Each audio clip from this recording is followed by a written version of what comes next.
É um time que se defende melhor, muito mais combativo, não é aquele time passivo e desorganizado que a gente vê com o Álvaro Pacheco. Né? O Adson, no melhor momento, crescendo bastante ali, o cara que vem da direita para dentro, o canhotinho, o David também tendo essa liberdade para circular. Então, assim, o trabalho até agora é um trabalho positivo. E não era fácil o desafio. Porque Vem querer enrolar não, hein? Fica ou não fica? Por enquanto fica. Aê, cara. Acho Eu sabia que você ia mandar essa. Vai ficando, cara, não tá ganhando. O Abel, não é Quando fácil. perder duas, eu vou chamar o senhor de volta aqui, hein? Não, mas não tem você sabe como é que é, né? Quando perder, já vai ter gente falando que é para ser demitido na primeira derrota ali, né? Que acontecer. Mas até agora ele conseguiu organizar a equipe, ele conseguiu ganhar o grupo, o time está correndo mais. Mesmo, por exemplo, quando não ganhou do Botafogo, jogando em casa... Mas competiu. Competiu, né? Competiu. Com um time com mais qualidade. E o Vasco é um elenco que tem limitações. Sim. Tem limitações. É curto ainda. Tem um contexto de clube muito complicado, político na parte financeira. E mesmo assim, nessa pressão, o jovem técnico está conseguindo encontrar as soluções. Então, assim, ele merece um voto de confiança por conta dessa melhora do coletivo, né, que está mais organizado. E quando você vê vários jogadores crescendo, é porque tem algo acontecendo no campo. E o cara que via o Vasco do Álvaro Pacheco e vê agora, vê avanço. Muito. Então, assim, é um time que melhorou. Água para o vinho, lembrando. Melhorou bastante. O Donan falou, né, do Vasco tá correndo mais e correndo certo. Sim. O Renato Rodrigues ontem fez uma análise bem legal no Sport Center do momento do Rafael Paiva. Como o Vasco, no período com ele, era o time, sem contar a rodada de ontem, né, que a análise foi feita antes da rodada. Era o time com mais desarmes desde o período que o Rafael Paiva assumiu. Então, assim, é um time mais combativo, mais organizado defensivamente. E ontem o que eu gostei muito, e o fato de ter um jogador a mais, eu acho que não desmerece esse elogio. Foi o jogo, em estatística, melhor ofensivo do Vasco nesse Campeonato Brasileiro. Foi o jogo que ele teve maior número da expectativa de gols, foi 2.03, e fez 2 gols. Normalmente a sua expectativa de gol é mais baixa do que a quantidade de gols muitas vezes, e do Vasco não foi assim ontem. Foi o jogo que o Vasco mais vezes finalizou no alvo, que mais teve posse de bola, diante do Fortaleza que gosta de jogar sem a posse, então já exigiria um Vasco propositivo, ainda mais depois da desvantagem numérica. Mas teve um tempo inteiro com um jogador a menos. Olha o que o Corinthians produziu quando teve um jogador a mais contra o Palmeiras. Às vezes não é simples. E diante de um time com um processo muito mais avançado, muito mais organizado com o Vojvoda, apesar dos desfalques que ainda tem o Fortaleza, mas isso não tira em nada o mérito do que esse time produziu. O Fortaleza voltou bem pro segundo tempo. Exato, Nath. E assim, você está falando então de um time que é muito mais organizado com o Rafael Paiva, muito mais sólido defensivamente. E ontem os elogios se estendem ao ataque, porque é um time que produziu, lógico, a bola aérea com o Verratti é algo manjado, é algo constante, é verdade. Mas o Vasco produziu mais do que isso. Adson, David circulando. Exato, o gol do Cocão é justamente uma jogada que o David traz para dentro. Mais uma bela partida do Cocão. Teve um lance no primeiro.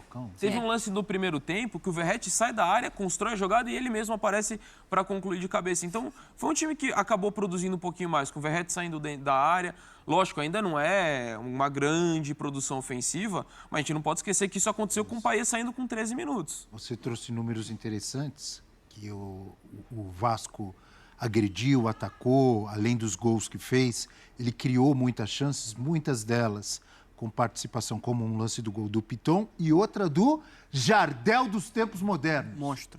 Além do gol de cabeça, chancelou antes do gol de cabeça, ele já tinha dado umas 3 ou 4 cabeçadas. É impressionante, cara. Cruzou, o homem sobe em tudo que é lugar para cabecear.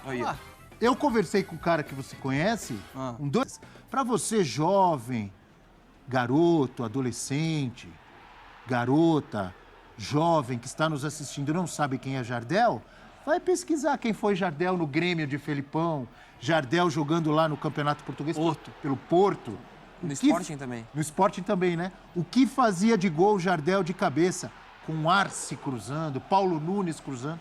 Jardel era um monstro nas cabeçadas. O Verratti também, o que sobe esse homem para cabecear é brincadeira, hein? Ele já foi extremamente decisivo na última temporada para permanência na Série A. É o artilheiro do Campeonato Brasileiro, são 14 gols na atual temporada, né, contando todas as competições. E assim, é impressionante como ele consegue se posicionar, ter a impulsão. Não é só de cabeça, mas de cabeça é muito forte. Sim, né? ele é muito bom camisa 9, né? Sim. Ele tem um ótimo pivô, sustenta, joga de costas, ganha com a imposição física, o jogo aéreo também. Mas ele tem uma facilidade enorme para ganhar essa disputa no duelo aéreo com os zagueiros, né? Ele se posiciona, ele tem uma impulsão, ele tem uma técnica muito apurada no fundamento da cabeçada. O gol que ele faz contra o Botafogo é um gol dificílimo.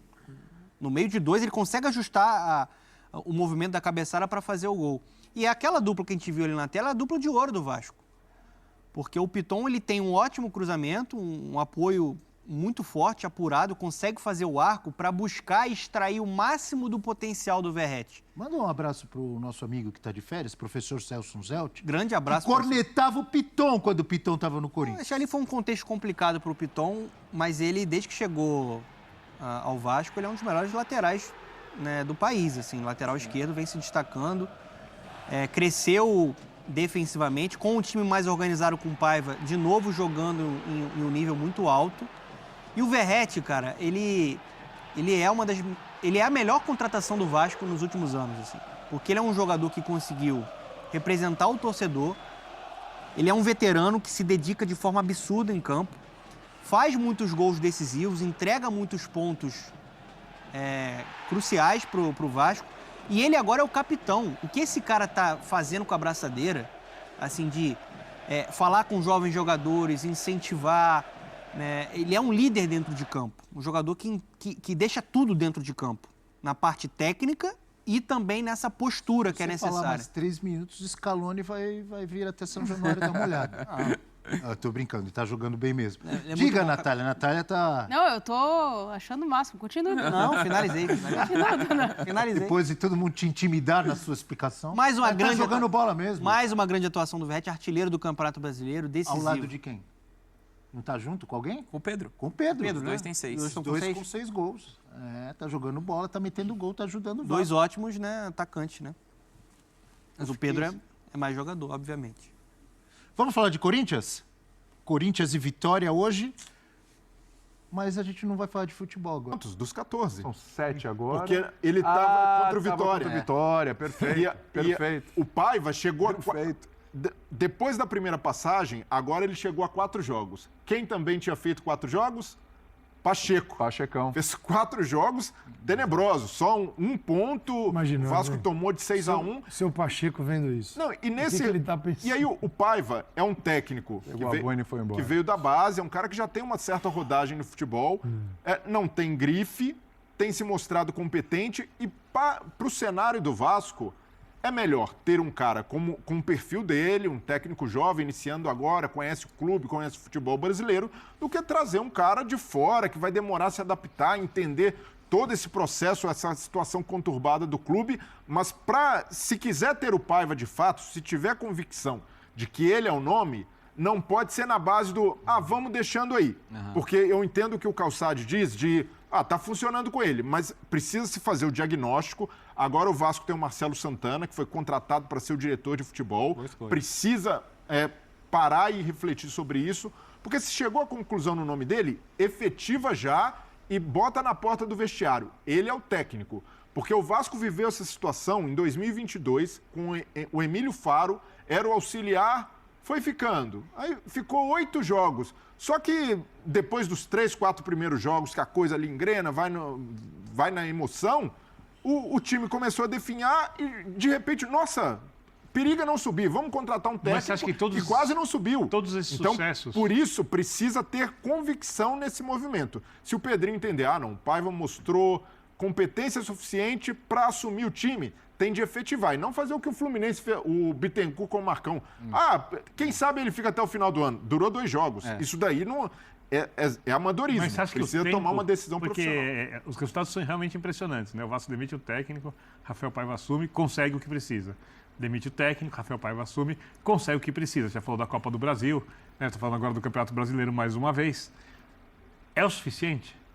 Não, Birner, o Vasco nessa situação precisa de um treinador. E aí, para se tomar essa decisão, tem de ser feita uma análise técnica sobre o que o Paiva tem oferecido. É um jogo, num primeiro momento, quando ele entrou da primeira vez, foi só ali para estancar a sangria, casinha fechada, jogando contra o Fortaleza fora de casa, E aos poucos ele foi ampliando o repertório. Hoje o Vasco jogou contra o Fortaleza, não foi fechadinho, foi querendo, foi propondo, como jogou contra o São Paulo. Então ele já demonstrou uma certa capacidade. Mas se não tiver convicção nesse movimento, que vá ao mercado buscar um técnico com as ideias que o Pedrinho planeja, que o Marcelo Santana detecte como ideais para o time. Só não pode ficar com esse status de interino para sempre ou de forma indefinida. Isso daí não condiz com a necessidade do clube nesse momento.